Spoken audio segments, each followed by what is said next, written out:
Judy and I are Sonlight consultants. Judy's from New York and I'm from Louisiana, and we've come to join you to just talk about Sonlight. It's kind of a passion of ours thing. A little bit. A little bit, you know.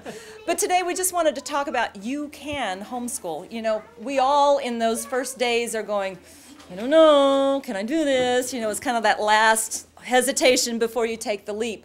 But you remember really well. Remember back when you were first pregnant?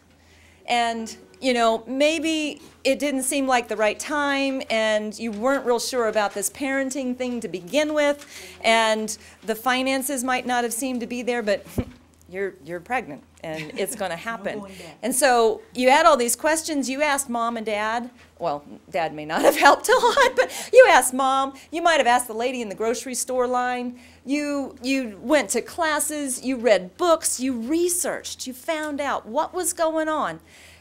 It's nothing different than a different stage in your life. It's seasons.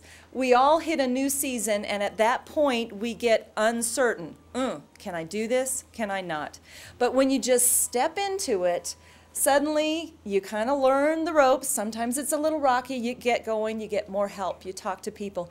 And, you know, eventually you'll be like Judy and I, and you've done this a long time, and you're going to be encouraging new people to get started in it. You're going to be calling them and saying, you know, you could do this. When they look at you and say, I don't know about this, you can say, I was there. I understand that, you know, last hesitation, but I really don't know.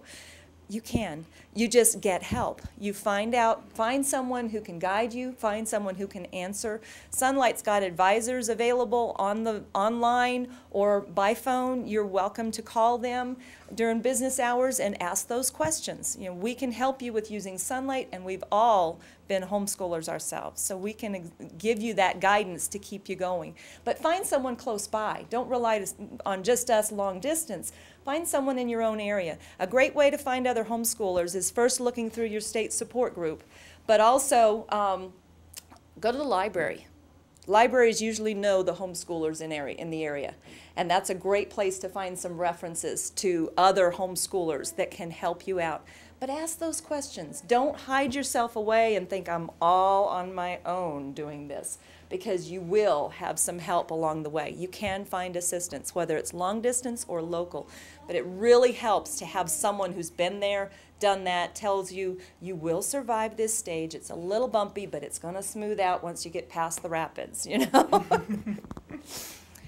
I remember when I started homeschooling, a really good friend of mine currently has 11 children, bless her. But when she started homeschooling, it was something that we prayed together about. She had a child who was in the public school system and just was not learning how to read. And she knew he was a smart kid, but for whatever reason, he just wasn't getting it. And so she brought him home, and we watched her as a family. My husband and I watched her begin their homeschooling journey. And it wasn't long after that that we became pregnant for our first child, and my husband went to our first homeschool convention when our oldest was 3 months old. She's 20 this year. She's getting married in August. And so it's been a journey. But I found someone who was a few miles down the path ahead of me. And that really is what makes the difference in homeschooling. Making the decision to homeschool it's a big decision. It's a commitment. I mean, it's not just how can we best educate our kids. We're talking about a lifestyle when you homeschool. And so finding someone who's further down the path that can reassure and encourage you is very important. And then once you start homeschooling and you get all that material in your home and you look at it and think, why did I decide to do this? I must have been nuts. But then again, you contact that person that's a little further down the road, and they come alongside and help you out and encourage you in getting started. And the same thing happens when you're a few years into it and you hit, I don't know about you, but January or February is always the worst month in my homeschool year, always. And I find myself thinking, why is it I'm doing this thing? And again, I would pick up the phone and call that friend, and she was there to encourage me and help me to remember why it was I chose to do this and what I needed to do to pick myself up and get out of the slump that we were in. So no, you do not have to go it alone. And the best way to start down that path is to find someone who's done it ahead of you. Find a support group. We talked a little bit about support groups. There's support groups in this area. I'm from New York. There's a number of support groups. There you can find people not only who are homeschooling, but also are homeschooling in your area. Now in New York, from school district to school district, the regulations change and the expectations change. And so it's very helpful to be in a support group with someone who's actually in your same school district. Read books, surf the web, attend a convention like this one.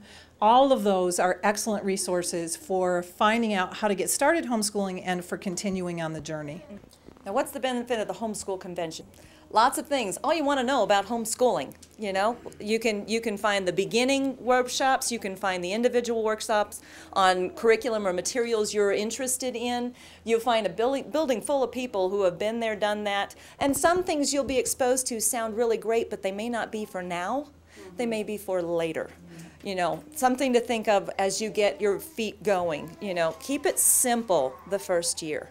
I really highly recommend just keep it simple. You do not have to actually do every subject available, especially if you got little ones. I would keep it to the basics: reading, writing, arithmetic, you know, history core.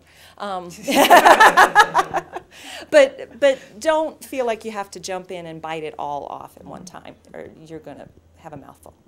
Let me give you a couple of tips for next year or even for tomorrow when you're visiting homeschool conventions.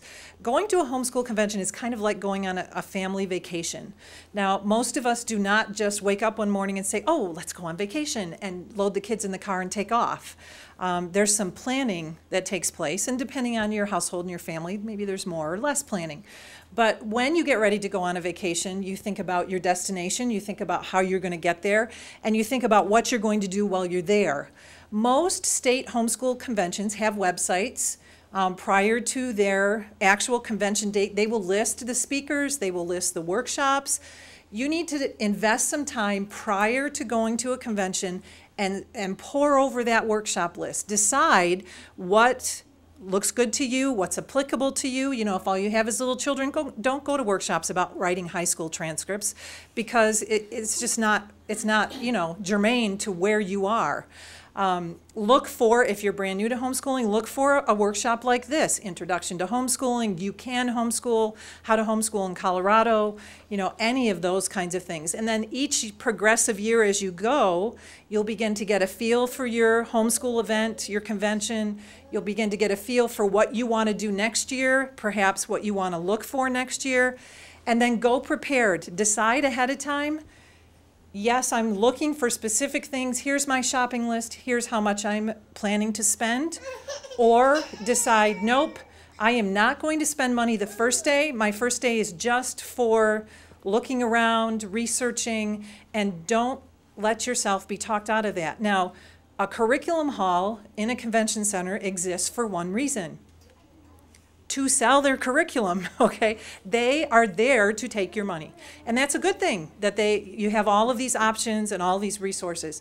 But you don't have to be forced into making a spending decision on the first day or even the second day, because you know what? They're there all year round.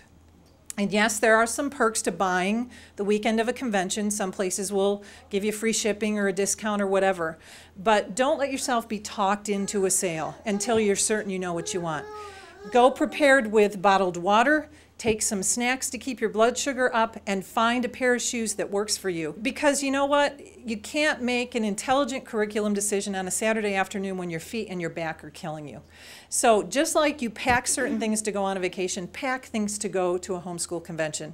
It will be far less frustrating when the weekend is over, and you will feel as though you've actually accomplished something by the time the weekend's over. So do your research ahead of time and make a plan, and then stick with it. And then your homeschool convention experience has actually been worthwhile. You are a homeschooler. You should be reading. But read a lot of resources. Look for materials. These are materials that Sonlight actually offers. The 3 R's by Dr. Ruth Beachick are great for very young children if you're working with the K through 2 grade level. The way they learn is a really valuable resource, because you are taking your child home. You have a different way of operating in the home. You don't have to have 20 children sitting at a desk being still and quiet. And for some of those kids, it doesn't work that way.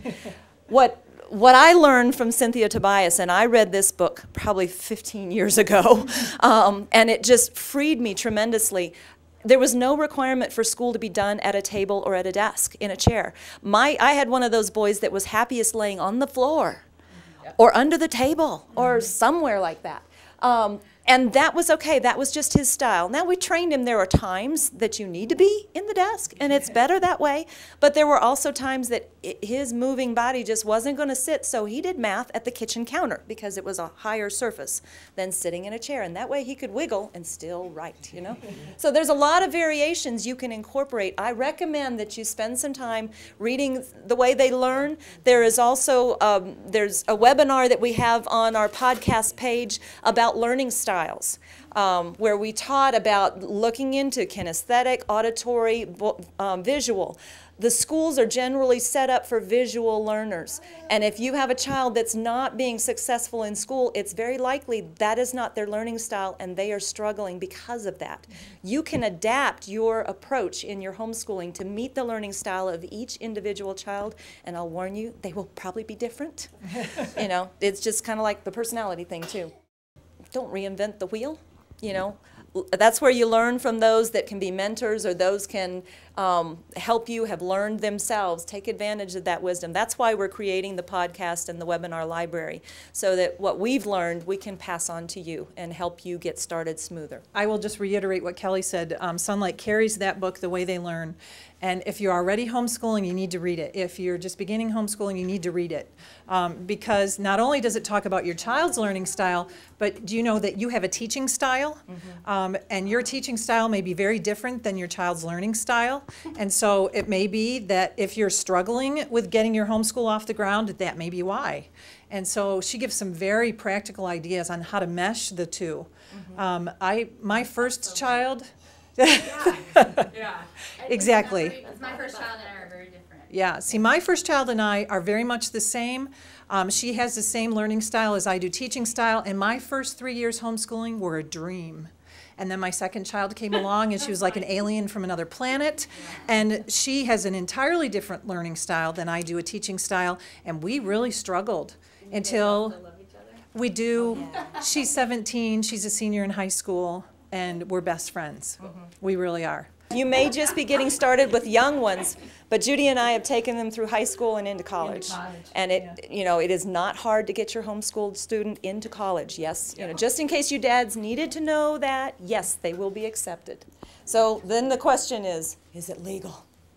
Well, yes, it is legal.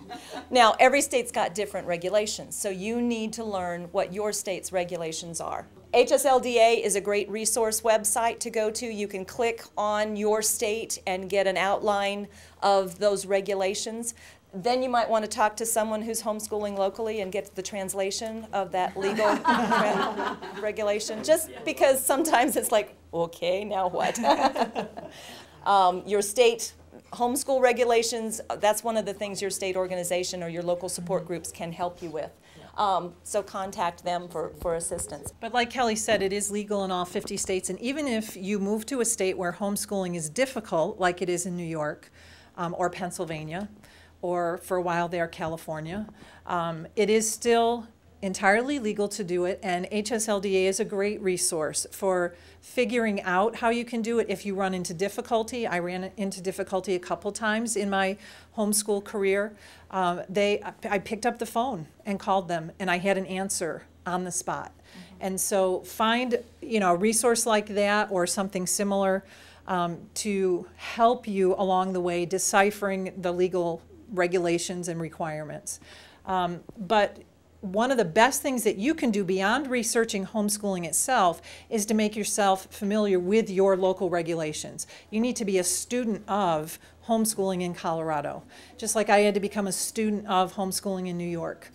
Because a lot of times the problems that people run into is simply a lack of knowledge. So invest the time before your school year starts, do some research and find out what's required of you. And usually, if you just follow the regulations, you will have smooth sailing, and that will not be an issue for your homeschool. Homeschooling is a lifestyle. It doesn't necessarily start at 8 in the morning and shut down at 2, and it doesn't have to. You don't have to do school within the traditional school hours. If you have a child that's a bright and early starter, you can start early with them and finish. You can break up your schooling throughout the day and finish it in the evening with dad there. It just varies, and I'll tell you, when you talk to multiple homeschool families, you'll find out each one of them does it differently. You know, some families choose to homeschool year-round and take longer breaks periodically. Some families choose to follow something close to their local school schedule. I did that because my boys had friends in the neighborhood that didn't come to homeschool, and so they were knocking on our door if they weren't in school, and somehow it was really hard to say, I'm sorry, we're doing school, you have to wait till later. But you create an environment of learning. Equip them with the things they need to answer their questions and teach them to find the answers on their own. This is a process. It's a step-by-step thing, but if you provide those resources to them and teach them, they don't have to have it all memorized and locked in. If they know how to find the answer they need, they are equipped for lifetime. Protect your schedule. If you had a job and you were coming home to homeschool your child, suddenly there will be people who say, oh, you're not doing anything. You're just at home. You can babysit my child. You can do this for me. And you have to really say, no, I am doing. This is my job. I am a homeschool mom, and we have to protect these hours for us to accomplish something, because you're responsible for the education of your child as well. It varies, but just be prepared to learn. You know, my husband said it's like this. You practice, no, I'm sorry, no, that won't work at this time, no, but I could do it later for you, or something like that. You know, just practice that and help them begin to understand that you value what you are doing. It is important to you, and you need to protect that time for your family. You do have to protect your schedule, but you also have to determine what your schedule is going to be, and I will tell you that very often it will change from year to year. We would get a schedule nailed down, and it would work great for a year, and I would think next year we're all set to go, but our kids grew older. Things changed, teenagers got jobs, children took music lessons or were involved in sports.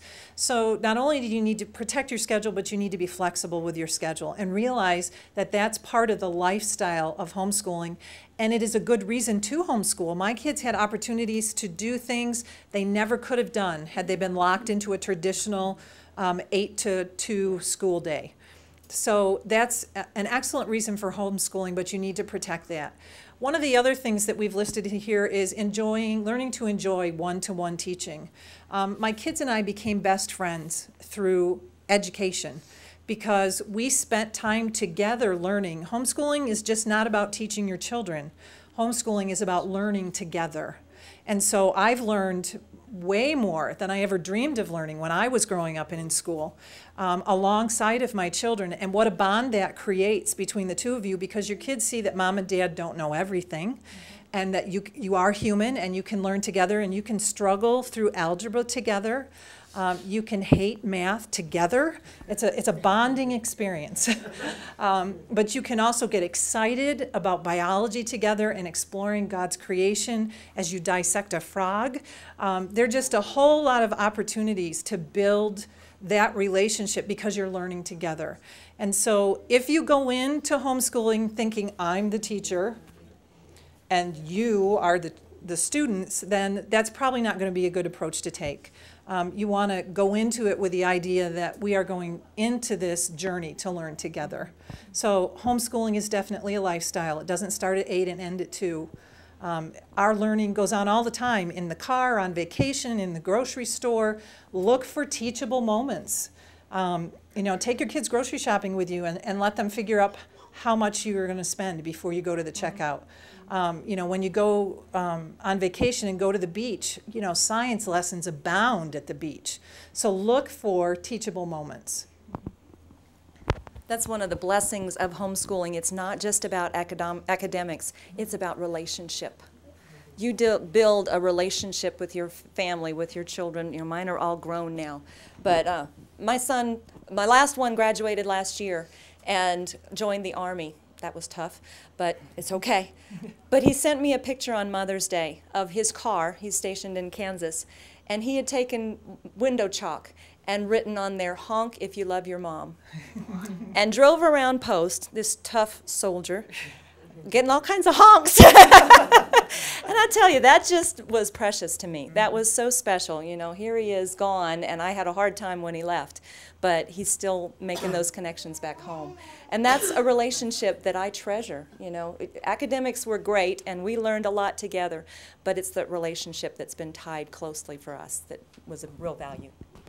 And I'll just piggyback on that. Academics is not our main reason for homeschooling. Certainly, there were academic issues that we wanted to be able to address one-on-one, but the relationship with my children is why I chose to homeschool. And when I struggled every January and February with why am I still homeschooling, if that little yellow bus would just drive by, I'd, wave them down and put my kids on it. But the reminder that ultimately I've built a relationship with a 20-year-old daughter who's getting married in August.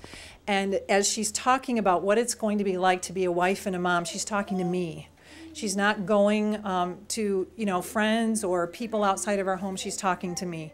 And that is why I homeschool. That's why I chose to homeschool, and that's why I continued to homeschool. And that's not going to work for every family. Circumstances change. Things happen. It's not a crime to educate in some other fashion, but boy, if you have the opportunity, that's why we chose to homeschool.